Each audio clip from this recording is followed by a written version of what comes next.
क्या आपको पता है कि हनुमान चालीसा पढ़ने के कई वैज्ञानिक लाभ हैं? अगर आप इसे रोज पढ़ते हैं तो आपके शरीर और मन पर इसका जबरदस्त असर पड़ता है। पहला, हनुमान चालीसा जिस छंद में लिखी गई है उसमें एक ताल, लय और पैटर्न है। जब हम इसे 40 बार पढ़ते हैं तो हमारी सांसों का एक विशिष्ट पैटर्न बनता है। ये नॉर्मल ब्रीदिंग नहीं होती बल्कि यौगिक ब्रीदिंग होती है। न्यूरोलॉजिस्ट भी मानते हैं कि अगर इसे रोज सही तरीके से पढ़ा जाए तो हार्ट रेट बैलेंस होती है, तो सकारात्मकता और आत्मविश्वास बढ़ता है। सुबह उठकर लोग अफर्मेशन करते हैं, मैं शक्तिशाली हूँ, मुझे किसी चीज से डर नहीं लगता। पर हमारे संतों ने यह बात हजारों साल पहले ही बता दी थी। जब हम हनुमान चालीसा में पढ़ते हैं, सब सुख है तुम्हारी शरणा, तुम रक्षक काहू को डरना, तो मन में समर्पण का भाव आता है और डर दूर हो जाता है। 3, नकारात्मकता दूर होती है। अगर कभी डर लगे तो सिर्फ ये पढ़िए, भूत पिशाच निकट नहीं आवे, महावीर जब नाम सुनावे। इसका मानसिक असर इतना गहरा होता है कि डर, चिंता और नेगेटिविटी सब दूर हो जाते हैं। चौथा, आत्मविश्वास और ग्रेटिट्यूड सिखाता है। जय जय जय हनुमान गोसाई, कृपा करो गुरुदेव की नाई,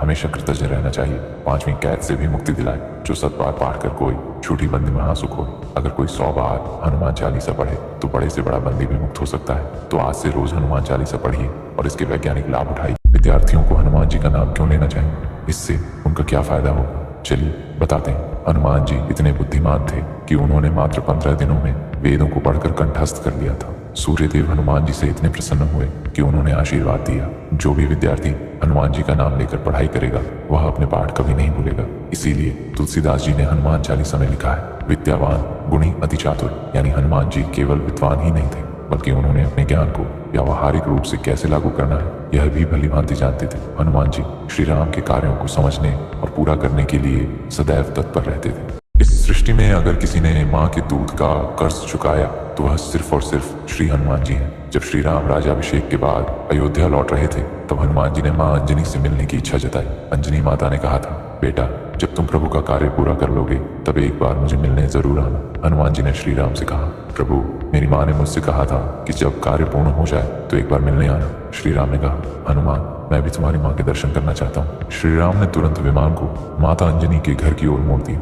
हनुमान जी ने दरवाजा खटखटाया और पुकारा, माँ माँ। अंजनी ने जब श्री राम को अपने द्वार पर देखा तो भाव विभोर हो गई। उन्होंने कहा, हर पुत्र अपने वृद्ध माता पिता को तीर्थ स्थल लेकर जाता है, पर तू तो स्वयं मेरे प्रभु को मेरे द्वार पर ले आया। अब मैं तुझे तेरे दूध के रण से मुक्त करती हूँ। यह सुनकर हनुमान जी की आंखों से अश्रु छलक पड़े। यदि श्री हनुमान जी महाराज को संजीवनी बूटी न मिली होती तो क्या होता, इसका उत्तर वे स्वयं देते हैं। जब भगवान श्री राम रो रहे होते हैं लक्ष्मण जी के लिए, तब उनके आंसू को देखकर क्रोध में भरकर गर्जना करते हुए हनुमान जी महाराज कहते हैं कि भगवान धैर्य रखें, वे कुछ ही पलों में द्रोणा पर्वत से संजीवनी बूटी ले आएंगे। यदि मुझे वहां संजीवनी बूटी नहीं मिलती तो उसी वेग से मैं चला जाऊंगा स्वर्गलोक में और वहां देवताओं से छीनकर अमृत ले आऊंगा। यदि वहां भी अमृत नहीं मिला तब मैं अमृत के उत्पत्ति स्थान पाताल लोक चला जाऊंगा और वहां से अमृत ले आऊंगा। यदि वहां भी अमृत नहीं मिलता तब मैं चंद्रमा को ही लक्ष्मण जी के मुख में निचोड़ दूंगा। ऐसा माना जाता है कि चंद्रमा में अमृत होता है। यदि वहां से भी अमृत प्राप्त नहीं हुआ तब मैं काल की गति रोककर भगवान सूर्य नारायण को पुनः निकल जाऊंगा और यदि अब भी यमराज दुष्टता करते हैं तब मैं धर्मराज के धर्मदंड यानी यमपाश को ही तोड़ दूंगा और काल को मुख में डाल दूंगा। महाकाल ही ऐसी बात कह सकते हैं। साक्षात रुद्रावतार हनुमान जी महाराज ने भगवान राम जी को धैर्य बंधाया और संजीवनी बूटी लाकर उन्हें दी। इसलिए यदि आप चिंतित हैं, परेशान हैं कि जिंदगी का कोई एक प्लान आपके लिए फ्लॉप हो गया, परंतु आप हनुमान जी महाराज पर भरोसा रखते हैं, तब आप उनके प्लान बी पर भरोसा रखिए। वे हमेशा आपकी सहायता के लिए तत्पर होंगे। बजरंगबली पर भरोसा रखिए, वे कभी भी आपकी इज्जत नहीं जाने देंगे, जान नहीं निकलने देंगे, सदैव आपके साथ रहेंगे। हनुमान जी की पत्नी कौन थी? देवी सुअर्चना। हनुमान जी के पुत्र का नाम मकरध्वज, उनकी गदा का नाम कौमोदगी। हनुमान जी के कितने भाई थे? 5 भाई, मतिमान, श्रुतिमान, केतुमान, गतिमान, धृतिमान। हनुमान जी किसके अवतार थे? स्वयं महादेव के। कौन सा पर्वत उठाया था हनुमान जी ने? द्रोणागिरी पर्वत। हनुमान जी का प्रमुख त्योहार हनुमान जन्मोत्सव। गदा किसने दी थी हनुमान जी को? धन कुबेर जी ने। पंचमुखी अवतार में कौन कौन से मुख होते हैं? गरुड़, नरसिंह, वराह, हयग्रीव और स्वयं वानर मुख। कलयुग में हनुमान जी कहाँ रहते हैं? गंधमादन पर्वत पर। हनुमान जी की 9 विद्याएं कौन कौन सी हैं? व्याकरण, ज्योतिष, धर्मशास्त्र, काल ज्ञान, राजनीति, योग, तर्कशास्त्र, आयुर्वेद, कला संगीत।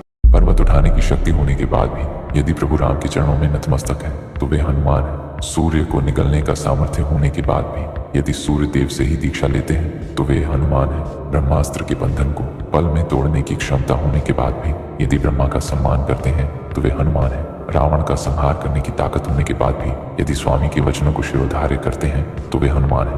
अजर अमर होने पर भी यदि हर युग में रामकाज के लिए तत्पर रहते हैं तो वे हनुमान हैं। बल के साथ साथ यदि बुद्धि के भी सागर हैं तो वे हनुमान हैं। अपने सनातन भाई बहनों के साथ जरूर शेयर करें और कमेंट में जय श्री राम लिखें।